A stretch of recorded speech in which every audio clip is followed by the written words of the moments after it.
Before we close the morning session, though, we have one more speaker to bring you up here on stage, and we have the wonderful Helen Marriage MBE, who's going to be coming up here to speak to us. Now, Helen is director of Artichoke, a public arts organisation that has created some of the most celebrated outdoor art in recent times. Artichoke is also providing creative direction for Galway 2020 European Capital of Culture.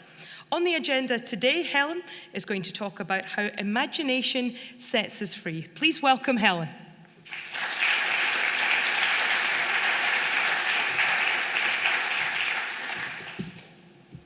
Hello.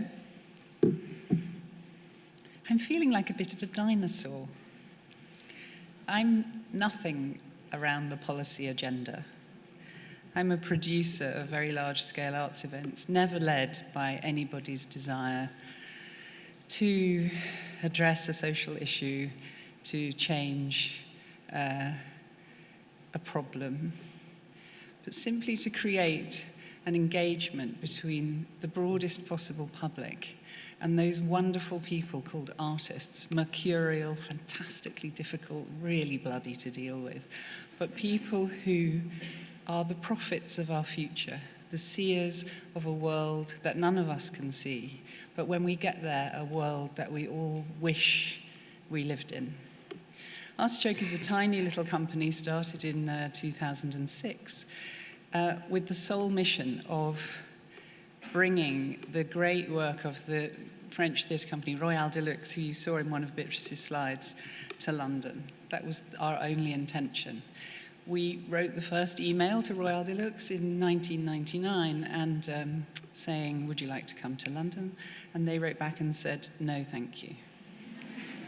They said, you Anglo-Saxons, you're just so hidebound by rules and regulations. You can't do the things that we need to do. We'd rather stay in Europe, thank you. Europe and Britain being perceived then and perhaps in the future as different places. I talked to people in London and said, wouldn't you love Royal Deluxe, this extraordinary company who've been seen all over the world? Wouldn't you love them to come to London? And they said, no, thank you. Really too difficult, and we've never really liked the French. So as Bruce said, we're all people speaking today who have a desire to rise to a challenge. When people say no, we're people who like to prove that yes is a better answer than no, always. So Artichoke set off to do this event. In the subsequent 10 or 12 years since we've existed, we've done lots of things, some of which you might recognize. Here's Royal Deluxe and the Sultan's Elephant occupying the streets of London.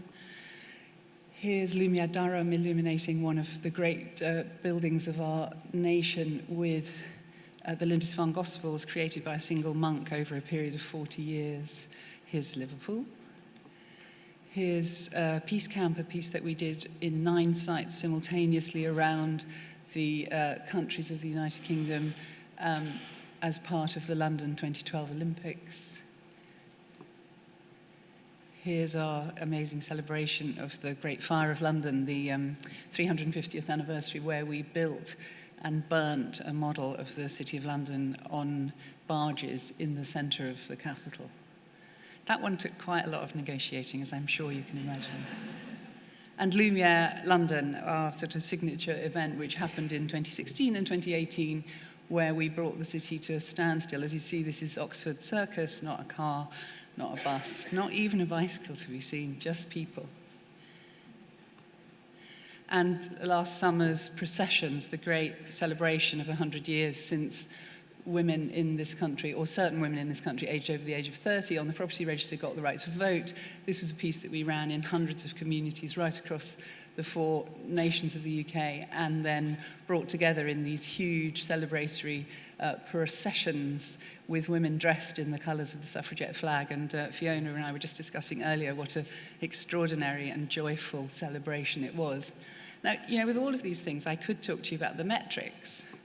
I could say how many people took part and how many workshops we held and how much the value was and how much the economic impact was and how many jobs we created. I can do that without blinking for any event that we do, the AVE, Advertising Value Equivalent, all of that kind of stuff, because that's the kind of thing that our funding partners want us to demonstrate in order to recognize value. But none of that, and I'm sure Fiona would testify, tells you what it felt like to be there. It's actually about engagement. It's about emotion over statistics. It's about belonging. It's about a sense of pride. It's about a sense of doing something. And in this age where we're all tyrannized by the screen, even I stand here with my phone in front of me, the screens that you're looking at, the experiences you can have any number of friends across the world virtually. You can have any experience you like. But none of that moves you. None of that touches you. None of that makes you feel what it feels like to be standing in a crowd with a number of people doing it. So, dinosaur that I am, this is a plea for live. It's a plea for uncertainty, and it's a plea for a way of working which allows us to share public space as a community together without the tyranny of traffic and shopping as our main motivators for going into town. So I'm going to take you right back, because I'm so ancient, to where I started this process of sort of mucking about in public space. And Nick's just told me that I gave him his first job when he graduated from school aged 18 as a sort of assistant stage manager on the Salisbury Festival, which I took over in 1994. Here's Salisbury, lovely. Here's Stonehenge, even more lovely. Salisbury, oh God, Nick might disagree. Salisbury's a very weird place, notwithstanding Skripal and poisonings. It's a place where the Conservative Party at rest, the Church of England, very, very strong, and the British Army all congregate subtly below the scenes. It's a really hierarchical, you might even say feudal place. Everybody knows their place, and everybody knows not to mess with the current order of things. So here it is, lovely Poultry Cross in the middle of Salisbury. It's a kind of normal southern cathedral city town with normal southern cathedral city values. Traffic. And I decided that I was going to bring a French street theatre company, there's a French theme here, called Friche Théâtre Urbain, with a piece called Mephistomania, to the streets of Salisbury as one of the opening events for the festival that I was running. I had to do a lot of things. I had to persuade people that this was going to be a great thing. So to just understand the temperature of Salisbury, you have to understand that when I first got there, I was to be found one day cycling the wrong way down a one-way street. It was a Sunday afternoon, there was no traffic, I was late, it seemed like the quickest way to get there. A very sweet little old lady standing on the pavement looked at me and said, "My dear, you're going the wrong way." And I thought charmingly, I said, "Yeah, I know." And she said, "I hope you die." That is the mentality. That is, if you're doing something wrong and you might need pointing out that, you could be heading in the wrong direction, then I'll help you. But if you're doing it wrong on purpose, flouting the rules and regulations, there is no punishment that is too great for you. So, with this event, which was all handheld pyrotechnics and moving through a crowd with no barriers, all of this kind of stuff, I had to persuade the police and various other people, including the Dean, interestingly, because I wanted the event to start outside the cathedral as the cathedral concert ended. So cathedral concert, normal festival audience, 1,600 classical music lovers, average age probably 65 plus, and I wanted them to witness this other thing that they would never choose to go to, but that was going to be so much on their doorstep they couldn't ignore it. Interestingly, the conversation I had with the Dean went along the lines that I'd never expected, which is the piece called Mephistomania is about Faust, and he went, not sure about having the devil on our doorstep, Helen. So these conversations that you're having all the time to try and move people away from their fixed positions are always very interesting and challenging. He and I agreed that if the piece started in the cathedral and then made its way out of the cathedral close into the city, turning its back, ending up with Mammon in the marketplace with all the pubs, probably it was okay. So the event, really interestingly, took place. You can see the kind of thing. It was done in the dark in our case, people on stilts, mad costumes, lots of handheld pyro. And the Dean did a rather marvellous thing. At the beginning of the concert, the cathedral priests always used to make an announcement, and they'd say, "Our tonight's sponsor is so-and-so, and we're really glad you're here," and they'd do a little prayer. And he said, because I'd asked him to, If you are parked in the Cathedral Close, which is a kind of walled area, please do not try and drive out while this event is going on, because you will run over the audience. And then he said, completely unprompted by me, you might even think of joining. I certainly shall be. And this weird frisson ran through the room. 1,600 people going, oh my dear, the Dean says it's okay. What might we do? So cathedral doors flew open, event began, massive great pyro event. Lots of people came into the Cathedral Close for the first time. The cathedral audience joined. It was all sort of seamless. And the next day, amazing sort of pyrotechnic finale, the next day I was walking through the marketplace, and a little old lady, same lady actually, on her bicycle, cycled across, sit up and beg bicycle, you get the idea, little basket, all that business. And she said, are you Helen Marriage? And I thought, oh God, obviously death is not good enough for me. So I said, yeah. And she said, that event last night. I said, yes, thinking, oh God. She said, when the Dean made his announcement, I said to my friend, shall we go? And she said, it's not for us, Kathleen, but Helen, my dear, it was. The best kind of marketing you could possibly do. And that was about human engagement, the Dean saying, this is okay, her experience being okay, everything changing. So when I left Salisbury in 2000, I thought, was it possible to do this kind of thing on a much bigger scale? Could you transform the way people think about the world they live in? And there we go, London, world city. All these images, same as Nick's, full of traffic, full of taxis. Could you do an event that would take London and change it so that it was about people, not cars, that it was about a moment, an experience? It wasn't about selling anybody anything. It wasn't marketed in any way. It wasn't promoting a product. It wasn't even sponsored, because nobody understood what we were trying to do. And I began this journey, as I referred to earlier. 1999, the first conversations about, would you like this event to happen? And all the answers being no. No, no, no, we wouldn't like it to happen. We don't want to disrupt our city. I started going to these meetings. They're called the LOSPG, Licensing Operation Safety Planning Group meetings. And they're the organizations who plan for events, both positive, lovely things, Olympics, cycling, very often about winning, races, medals, Cricket World Cup, all of those kind of things, for which we generally close our streets and don't worry about it. We think that events of, quote, national significance are the only reasons why we would abolish all of this lot and free the streets up. Royal family, visit of President Trump, you can name them, the kind of things that everybody thinks are normal. And I started saying, there's this story I want to tell. It's like with this giant elephant and a little girl, and they come, and all we have to do is close central London for 4 days. It's like, absolutely no way. So these spaces that we're really familiar with, we use them all the time, but we use them for things that we think are important. And the problem with the arts in our society is that nobody thinks it's important. They think that it matters only when it's on a stage, in the dark, where somebody's bought a ticket. So, the Mall, you might think that's a through road, or you might think that it's the place where Mo Farah wins the marathon, but you never think of it as a stage, as a place where people can congregate and come together for something extraordinary.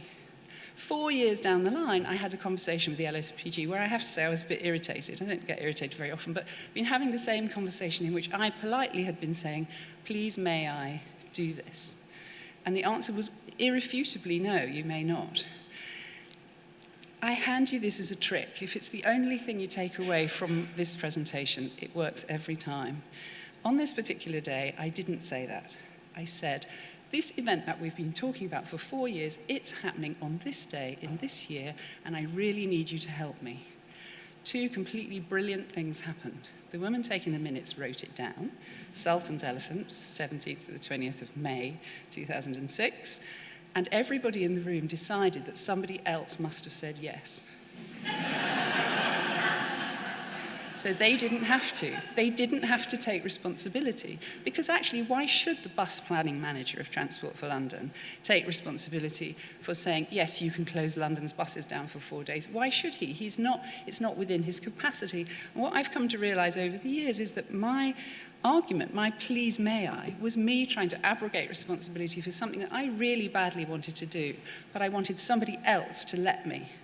My mother once said to me, "Why would anybody let you do this?" talking about the elephant. And I suddenly realized that there wasn't a let you and there wasn't an anybody. These people that I was talking to, they're our public servants.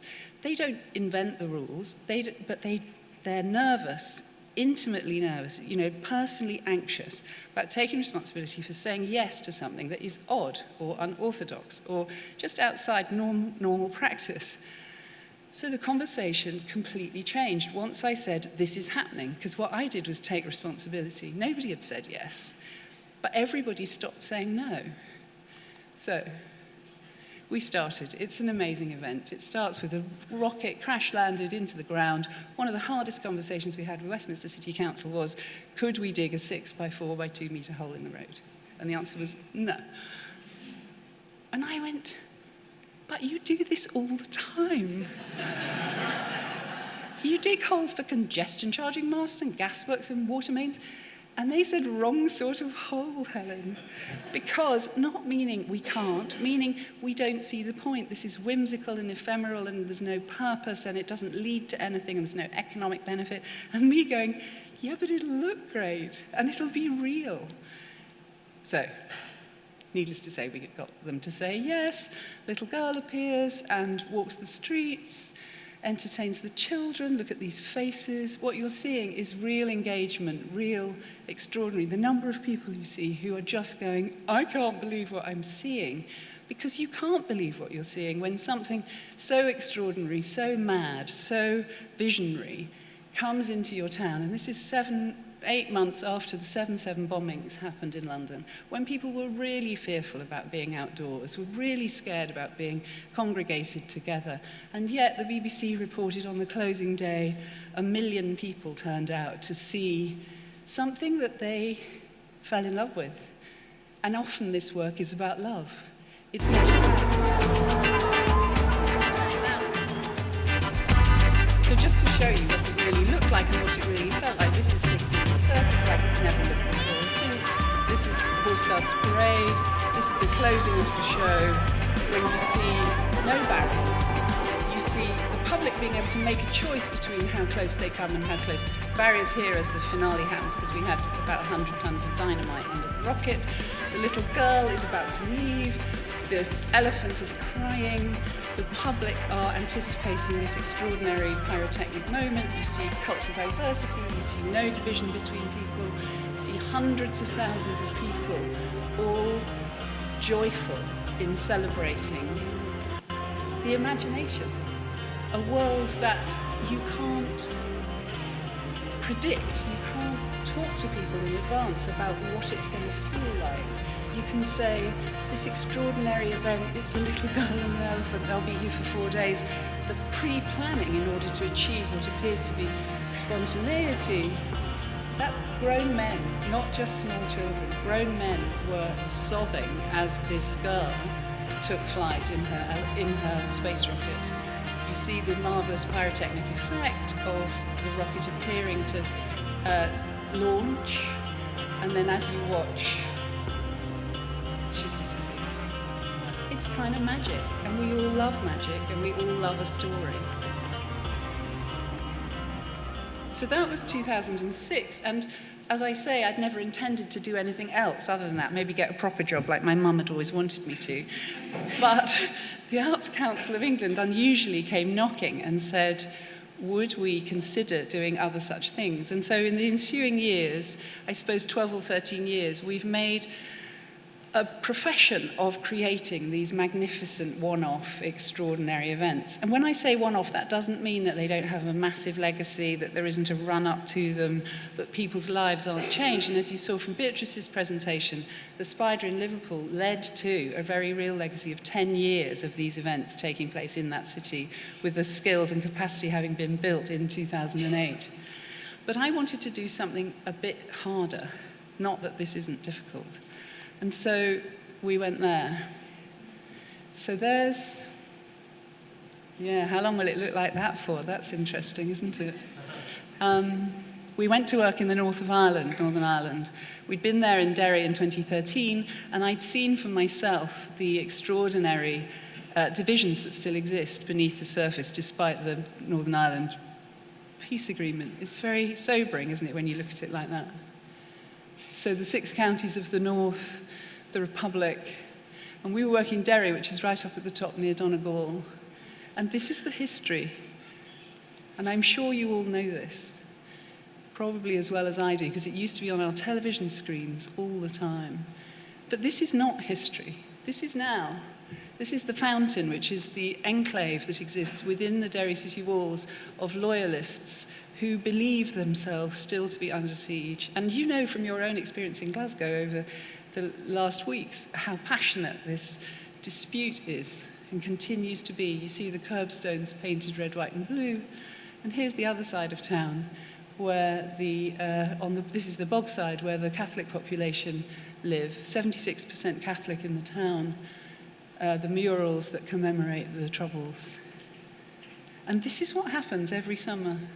When they say bonfires, when you hear on the news there are bonfires, there are these. And they are built by these children, 10, 12-year-olds, with slightly darker forces behind. And the game is to build the bonfire as big as you can, right in the residential area, and then to fill it with effigies of the people that you hate, and then to set fire to it. Both sides do it. This is the same, you can see, the same sign. It's sobering, isn't it? And I thought, wow, these people are so good at this stuff. They build these amazing constructions, and the values are so horrible. I mean, they would say community identity, all of that stuff, and I thought hostility, and that's what they look like. That's your house, that's the bonfire. And there are 3,000 every summer. So I wondered if we could do something else. And I turned to the Nevada desert, obviously. Here's the Burning Man Festival in the Nevada desert. And at the Burning Man Festival of 10 days, at the end of the festival, there is a temple. It's built before it happens. It's filled with people's messages of love and grief and hope and pain and the things that they want to let go of, that they've accumulated in their lives. You can see the sort of eloquence of all of these things. They use it as a place of contemplation. And then on the last night, it's burnt, a completely different set of values and a completely different way of using fire. So we turned back to Derry and we started with the kids and we said, start designing a temple, working with the amazing artist David Best and his crew who came from California. And we taught young people who were unemployed and teenagers and out-of-work carpenters and volunteers to do, this is called CNC laser cutting, and we built a huge workshop. And we got them to work together. We recruited, it took us months and months and months to recruit people from both sides of the divide. We chose a space for the event, which was a no man's land where I was told it was too dangerous to be because A, nobody would come, and B, it sat between 2 opposing communities and would be too dangerous for all of us. But hey, it had the best view. So we built, and it wasn't the Nevada desert, it wasn't 40-degree heat, it was snow and 75-mile-an-hour winds, and the crane got stuck in Dublin, and all the things that could possibly have gone wrong went wrong, except that this community of people who decided to come together to drop their animosity to each other and their historic experiences and their pain and their grief in this post-conflict world where suicide rates are enormously high, the economic situation in Derry is desperate. They came together and they built something beautiful. And this is Kevin. And Kevin was a carpenter who came to work for us. And when Kevin was 9, he was upstairs in his bedroom and his father was downstairs and his father got shot by Protestant gunmen who came into his house. And he remembers it really acutely. And Kevin, on the morning that we opened the temple to the public to try and see whether, like at Burning Man, people would use it as a way of dealing with the fact that there's been no truth and reconciliation process in Northern Ireland, and there's no way of saying what you feel about the pain that you've inherited or experienced. And Kevin was putting the finishing touches to the temple when the first person into the temple came up, and she was a 70-something-year-old lady who'd had to walk up from the town below right the way up to the temple, and she came in and she sat inside this extraordinary structure and she started crying. And Kevin came down from his ladder and he went over and he said, "Are you okay?" And she said, "All my family are dead, but I can feel them. They're all here." And then she revealed that she was a Protestant. And Kevin gave her the most enormous hug and looked after her. And then he came out of the temple and he went, "I just hugged a Protestant." But that was not untypical of what was happening in this extraordinary project. So you see about the view. I mean, why wouldn't you put it there? The fact that, it's pretty dodgy all around didn't seem to me to be the point. You could see it from down below in the city, and when you were there, you could see the magnificence of the city and the river and the mountains and this incredible place. And anywhere else in the world, this would be where you'd go to have your wedding photographs done and your picnics and all that stuff. But this place at the top of the hill is a Catholic enclave surrounded by a Protestant estate, and it's really difficult territory. So you can see we're kind of cheapskates, really. We lined it up so that in the distance Catholic and the Protestant cathedrals, and then you get to this temple, and it was called temple, it wasn't called church or cathedral. And this place where nobody was going to come, this is the beginning of 426 school children, primary school children, who were walked up the hill by their headmistress, who said, they have to be here, they have to share this, they have to understand. And what you see is everybody came. And everybody wrote, and everybody said things, and we had the most extraordinary outpourings of grief and joy and love and pain and passion. And I'll tell you just one quick story. I was in a community centre meeting, and we'd worked in Derry before, and we got quite close to one of the policemen who was called a culture cop. He was policing Derry's UK City of Culture. And he had come up to see us while we were building it, and he'd come in civilian clothing because this is not an area where the police are welcome. And David Best, the mercurial magician, those people I was telling you at the beginning, the artists who can see our future, said to him, there must be something you want to put in here. There must be something in your whole experience.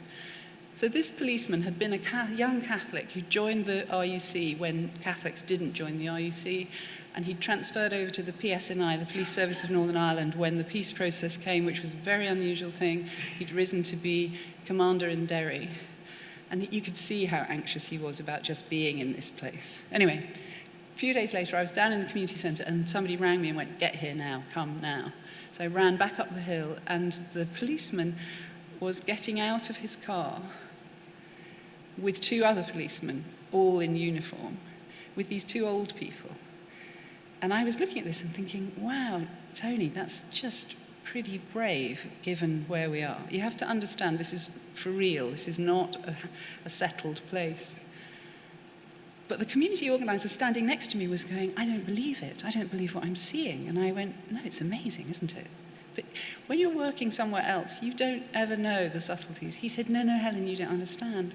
None of them are wearing guns. So policemen in Ireland wear guns always. And Tony had made a decision to come onto this site, into this space, in his uniform, without his weapon. For the community, that was an incredible gesture. We walked in, and he'd told me before about a young policewoman that they'd had on their service who'd been killed accidentally by a joyrider. She was called Philippa Reynolds. She was a beautiful young woman, and when they put a picture of her in the newspaper, instead of her police mugshot, they got an outpouring of sympathy and sorrow, very unusual. And he had gone away, Tony, and he'd had an artist carve her image in a wooden plaque which said Philippa Reynolds, daughter, colleague, friend, and the dates. And the two people who were with him were her parents that he'd driven to Belfast to pick up so that he could place this plaque in the centre of this temple. And as they walked in, the whole place, which was full of people, fell completely silent. And there were serving, UVF people, and there were ex-IRA hunger strikers. Everybody was there. And then they all applauded. And it was a moment of total humanity where you felt that community, just a gesture, it didn't change the world. I'm always nervous of people saying you can change the world. It was just a moment when everybody recognized everybody else's grief.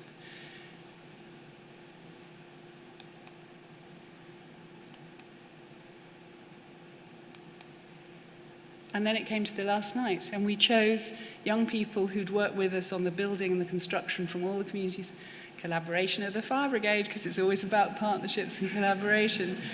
They loved this because they thought it was such a clean burn, unlike the normal bonfires.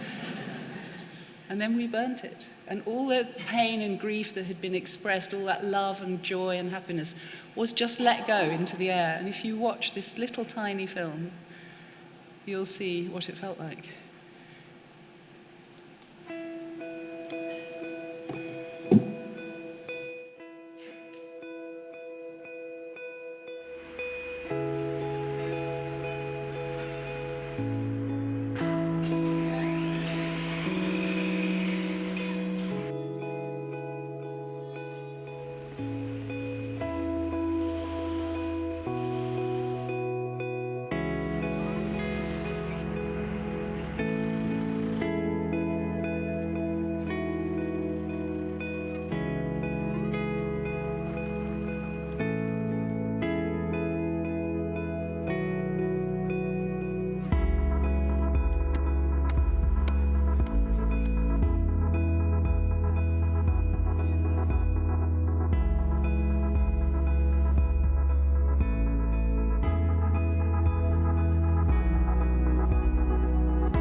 My time's up, but all I would say to you is trust your artists. They'll tell you the truth about the future, but they may not tell you in a way that suits your policy agendas and your desire for demonstrable impacts before they've done what they do. Artists are articulate mostly through their work. And people like us and people like the people who've been speaking today can take those moments and measure them in whatever way you want to achieve the social impact.